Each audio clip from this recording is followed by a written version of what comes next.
صراط المستقيم صراط الذين أنعمت عليهم غير المغضوب عليهم ولا الضالين আমিন।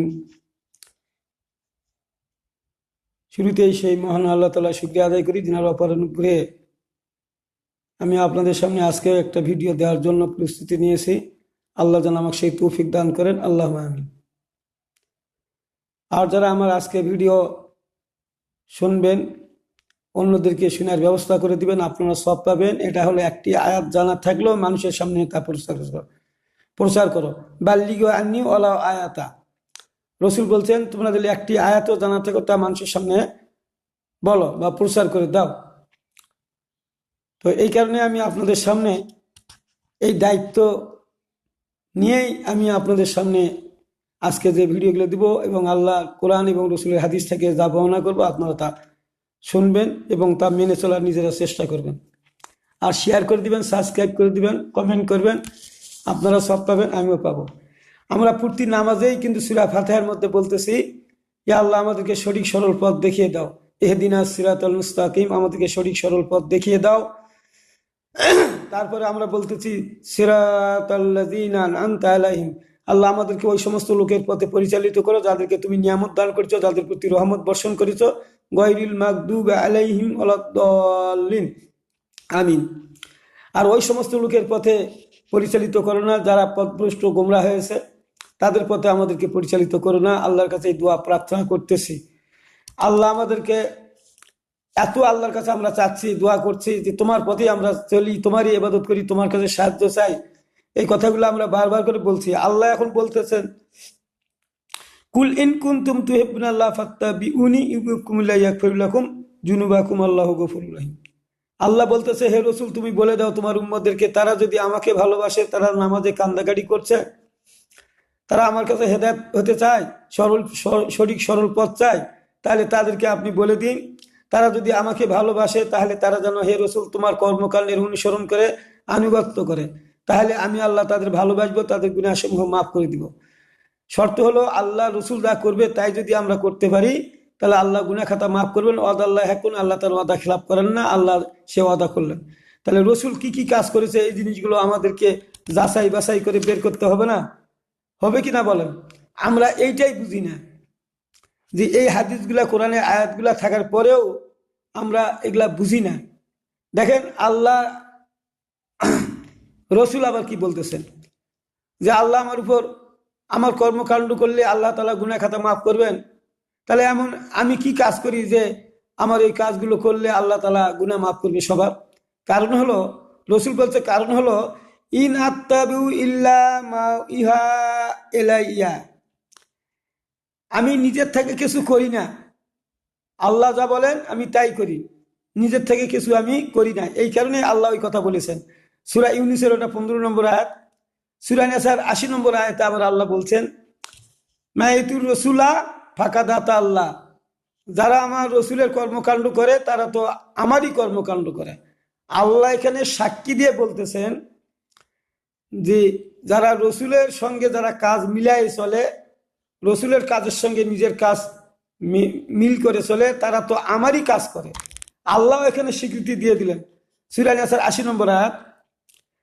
আল্লাহ রসুল আবার আরেকটা হাদিস দিয়ে আবার বলতে চাচ্ছেন, আব্দুল্লাহ ইবনে আমরিন কলা কলা রাসূলুল্লাহ সাল্লাল্লাহু আলাইহি সাল্লাম লা ইউমিনু আহাদুকুম হাত্তা ইয়াকুনা হাওয়াউ তাবান লিমা জিতুবি।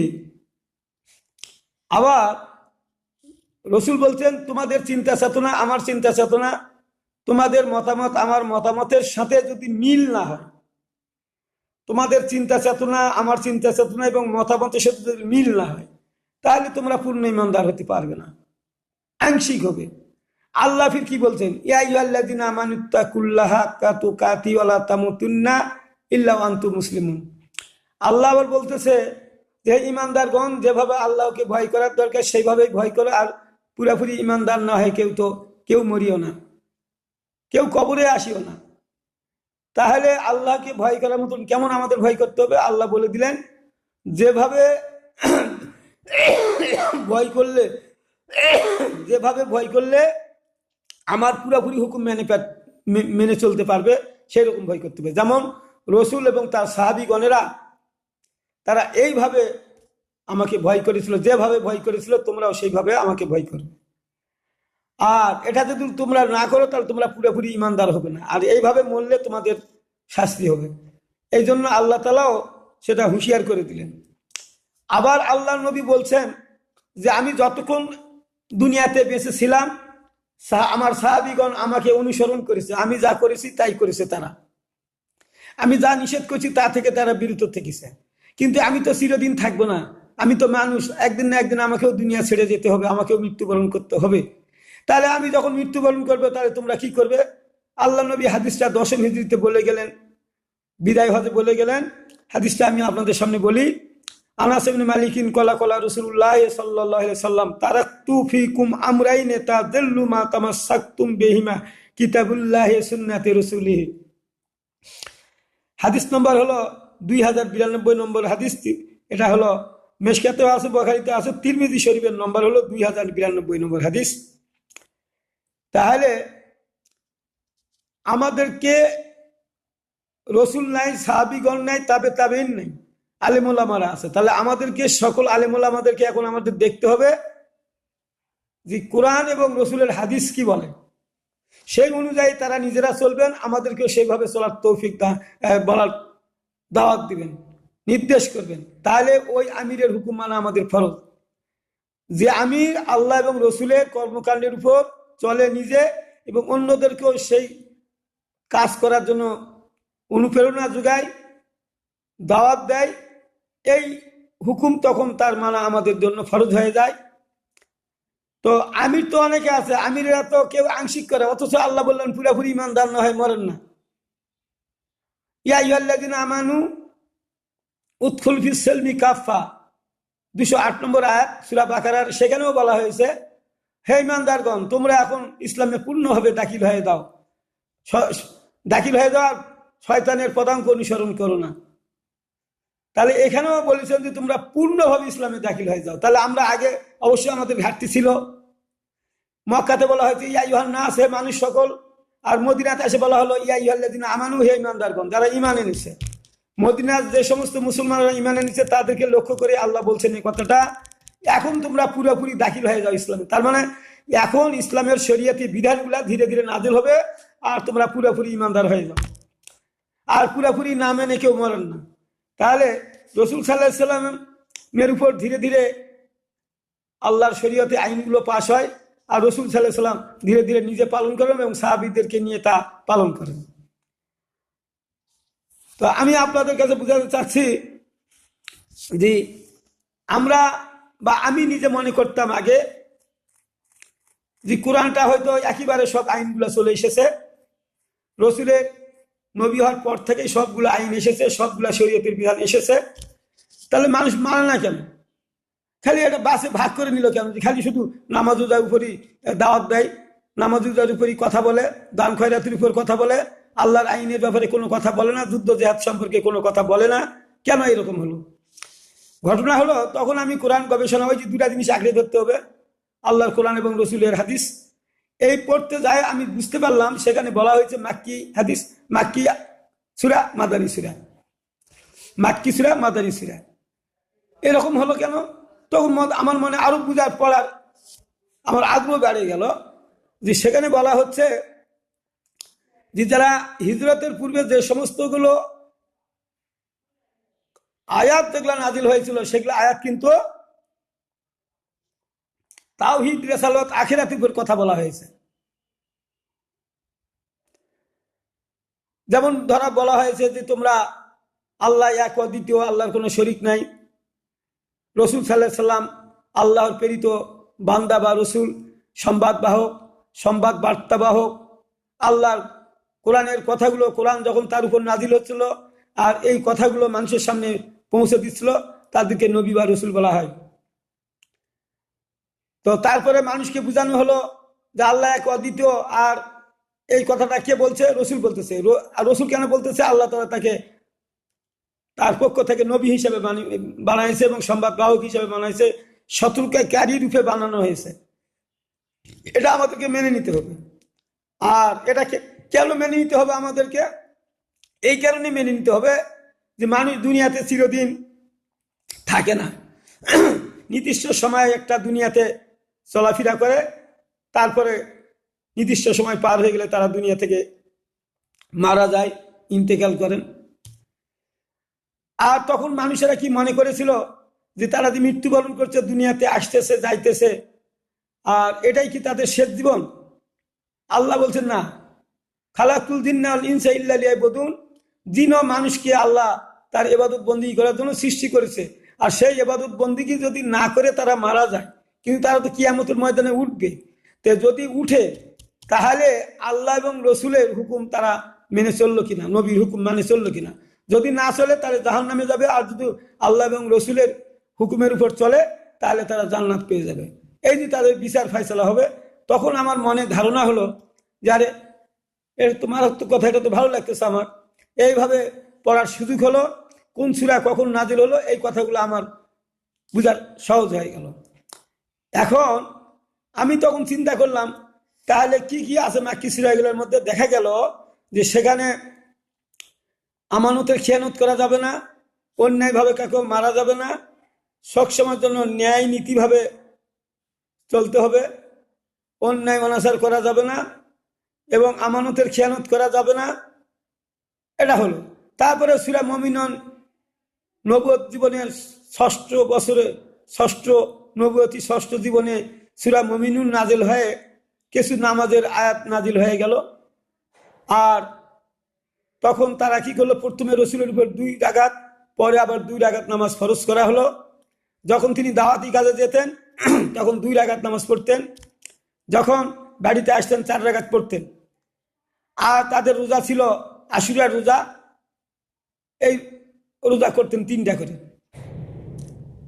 এটাই ছিল হলো মক্কার শরীয়ত। এইটুকু পাশ হলো।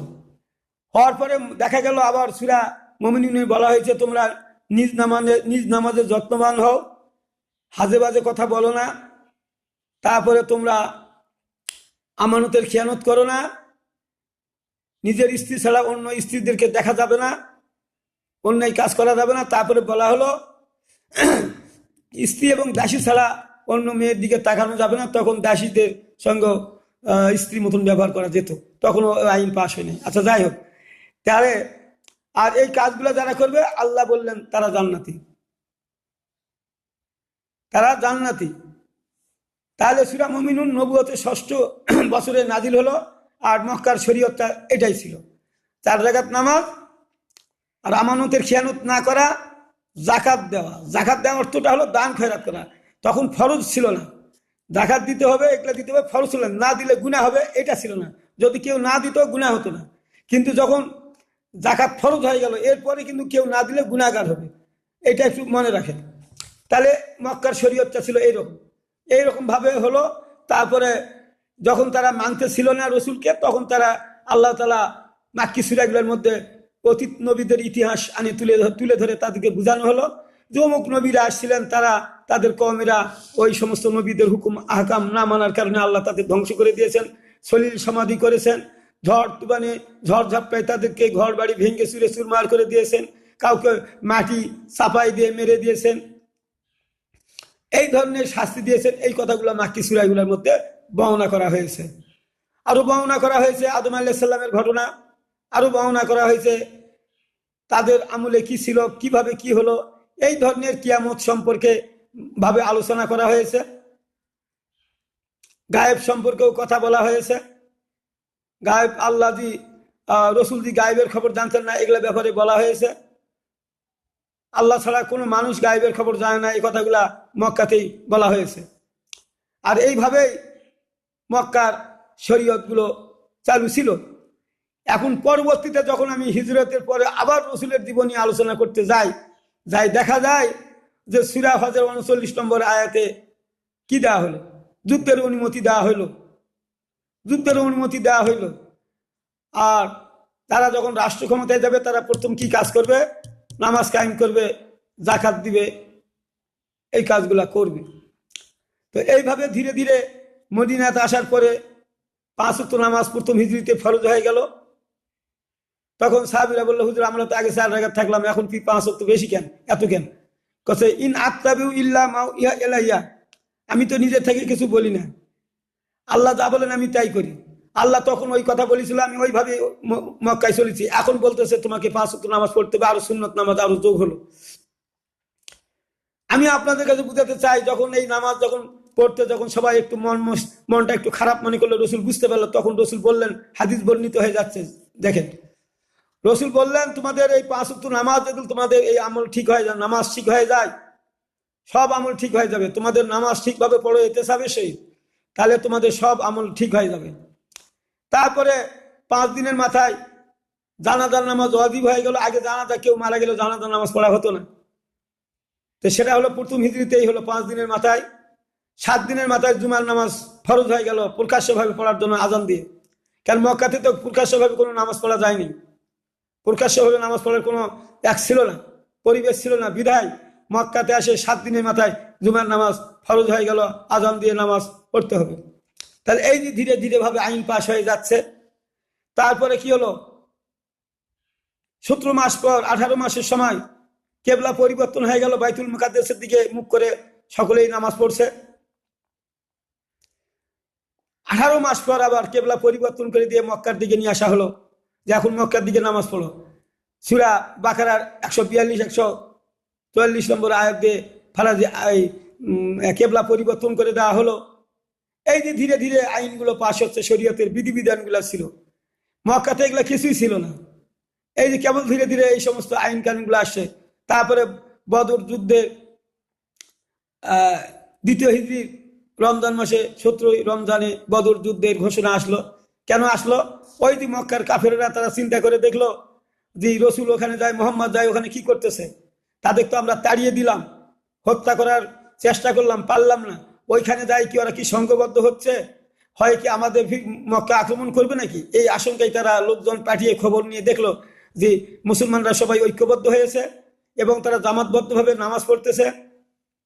এই কথা যখন মক্কায় খবর গেল, তখন তারা মনে করলো যে এই সময় যদি আমরা আজাদুল রসুলকে ধ্বংস করে না দেই, মদিনাকে ধ্বংস করে না দেই, তাহলে ভবিষ্যতে আমাদের মদিনা মক্কা দখল করে নিবে মুসলমানেরা, এই মোহাম্মদের লোকেরা।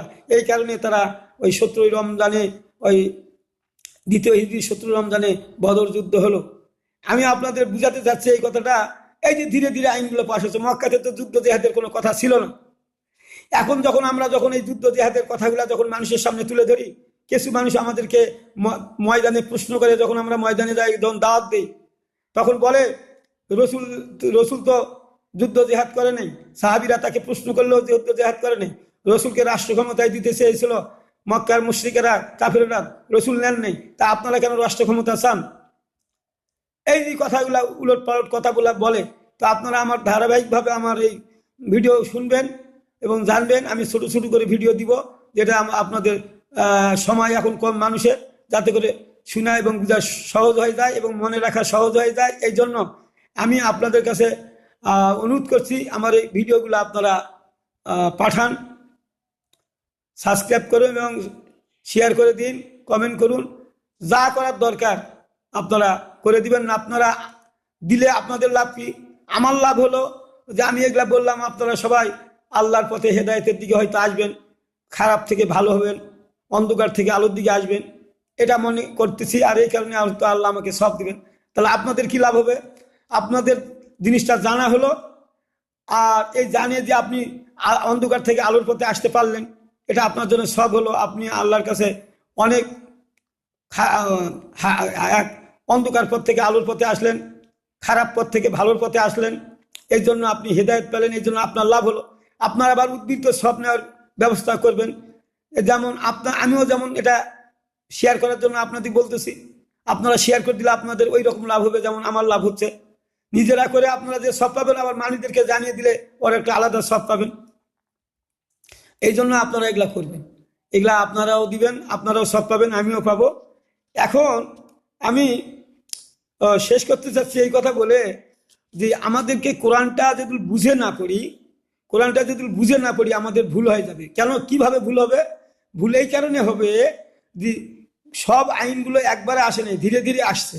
আর ধীরে ধীরেই সাহাবীগণ মেনে চলছেন, সবগুলা মানে চলছেন। একটা কেউ হুকুম অমান্য করলে তারা মুনাফিক হয়ে গেছে।